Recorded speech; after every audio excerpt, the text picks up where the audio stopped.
তো বন্ধুরা দেখো, এইটা হচ্ছে এখন একটু টিফিন করব সকালে মর্নিংয়ে। এখন বাজে 11:15। এটা টিফিন করা হবে এই খিচুড়িটা, কারণ এটা খিচুড়িটা একটুখানি খেয়ে আমার ছেলে গেছে স্কুলে, এটা পড়ে আছে, এটা আমি একটু খাবো, এটা খাবো। আর এইখানে যে ওলটা আছে, ওল ভাতে করা হবে,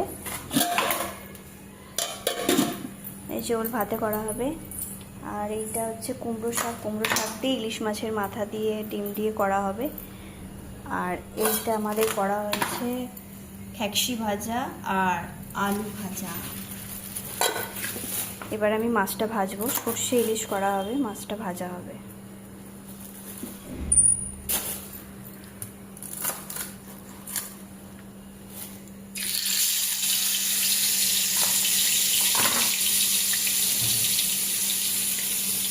মাছের পেটির সাইজগুলো খুব বড় বড় আছে।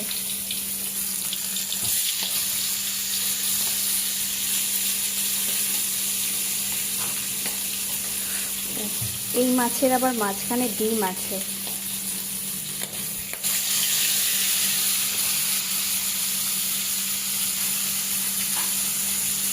চলো দেখো, বললাম না, মাছের মাথা দিয়ে ইলিশ মাছের ডিম দিয়ে ইলিশ মাছের মাথা দিয়ে কুমড়ো শাক দিয়ে ডাঁটা দিয়ে একটা চচ্চড়ি হবে। সেই চচ্চড়িটা হচ্ছে